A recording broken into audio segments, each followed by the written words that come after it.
ಗೃಹ ಬಳಕೆ ವಿದ್ಯುತ್ ಬಳಕೆದಾರರಿಗೆ ಸದ್ಯ ರಾಜ್ಯ ಸರ್ಕಾರ ಶಾಕ್ ಕೊಟ್ಟಿದೆ. ವಿದ್ಯುತ್ ದರ ಏರಿಕೆಯಾಗಿದೆ.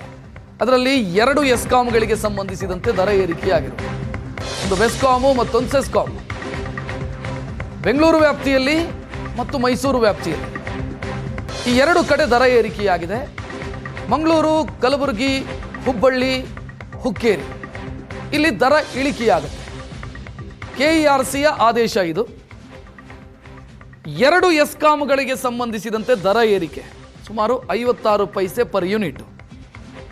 ಉಳಿದ ಎಸ್ಕಾಂಗಳಲ್ಲಿ ದರ ಇಳಿಕೆ 10 ಪೈಸೆ ಪರ್ ಯೂನಿಟ್, ಕೆಲವೆಡೆ 9 ಪೈಸೆ ಪರ್ ಯೂನಿಟ್. ಈ ರೀತಿ ಕಡಿಮೆ ಮಾಡಲಾಗಿದೆ. ಇದು ಯಾಕೆ ಅಂತ ಕೇಳಿದರೆ, ಬೆಸ್ಕಾಮು ಮತ್ತು ಸೆಸ್ಕಾಮು ನಷ್ಟದಲ್ಲಿದೆ.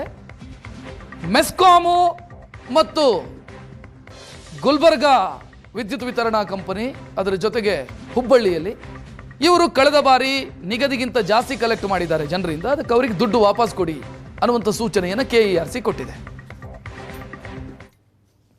ಚುನಾವಣೆ ಇರಬೇಕಾದ್ರೆ ಅವ್ರು ಫ್ರೀ ಅಂತ ಹೇಳ್ಬಿಟ್ಟಿದ್ರು, ಮನೆಗೆ ವಿದ್ಯುತ್ ಎಲ್ಲ ಫ್ರೀ ಅಂತ ಹೇಳಿದ್ರು. ಈಗ ನೋಡಿದ್ರೆ 1 to ಡಬಲ್ ಆಗ್ತಿದ್ದಾರೆ. ಏನು ಮಾಡೋಕ್ಕಾಗುತ್ತೆ ಮೇಡಮ್? ಅನುಭವಿಸ್ಬೇಕಾಗುತ್ತೆ. ನಾವು ಮಾಡಿರೋ ತಪ್ಪಿಗೆ ನಾವೇ ಅನುಭವಿಸ್ಬೇಕಾಗುತ್ತಲ್ಲ. ಮತ್ತೆ ಈಗ LPG ದರ ಜಾಸ್ತಿ ಆಗಿದೆ, ಮತ್ತೆ ವಿದ್ಯುತ್ ದರನೂ ಜಾಸ್ತಿ ಆದರೆ ಮತ್ತೆ ತೊಂದರೆ ಆಗುತ್ತಲ್ಲ ಎಲ್ಲರಿಗೂ. ಈಗ ಈ ಸರ್ಕಾರ ನಂಬ್ಕೊಂಡು ಇದು ಮಾಡಿದಾರಲ್ಲ, ಓಟ್ ಹಾಕ್ಬಿಟ್ಟಿದೀವಲ್ಲ, ಏನು ಮಾಡೋಕ್ಕಾಗಲ್ಲ, ಎಲ್ಲ ಅನುಭವಿಸ್ಬೇಕಾಗಿದೆ. ಈಗ ಏನು ಮಾಡೋಕ್ಕಾಗಲ್ಲ. ಈಗ ನಾವು ದುಡಿಯೋದ್ರಲ್ಲಿ ಅರ್ಧ ಇದರಲ್ಲೇ ಕಟ್ಟಬೇಕಾಗುತ್ತೆ.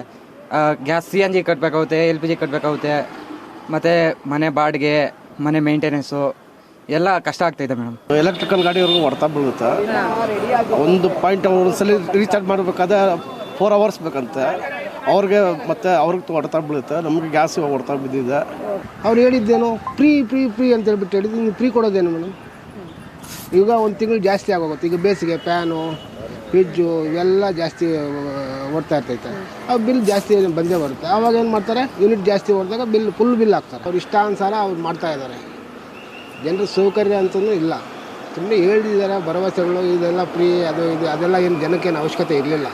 ಕರೆಂಟ್ ಬಿಲ್ ಜಾಸ್ತಿ ಆಗಿದೆ ಅಂದರೆ ಈಗ ಮೀಡಿಯಮ್ ಕ್ಲಾಸ್ ಅವ್ರಿಗೆಲ್ಲ ಹೊಡ್ತಾ ಬೀಳುತ್ತೆ ಮೇಡಮ್. ಎಲ್ಲದರಲ್ಲೂ ರೇಟ್ ಜಾಸ್ತಿ ಮಾಡ್ಕೊಂಡಿದ್ರೆ ಜೀವನ ಮಾಡೋದೇ ಕಷ್ಟ. ಈಗ ನೋಡಿ, ಗ್ಯಾಸ್ ಸಮಸ್ಯೆ ಆಯಿತು, ಅದೊಂದು ಪ್ರಾಬ್ಲಮ್ ಆಯಿತಾ. ಸಿಗೋದು ಕಷ್ಟ, ಎಲ್ಲದರಲ್ಲೂ ಬೆಲೆ ಜಾಸ್ತಿ ಮಾಡ್ಕೊಂಡೋದ್ರೆ ಇದೊಂದು ಕಾನ್ಸ್ಪಿರಸಿ ಅನಿಸುತ್ತೆ ನನಗೆ. ಕಷ್ಟ ಆಗಿದೆ, ಜನಸಾಮಾನ್ಯರಿಗೆ ಕಷ್ಟ.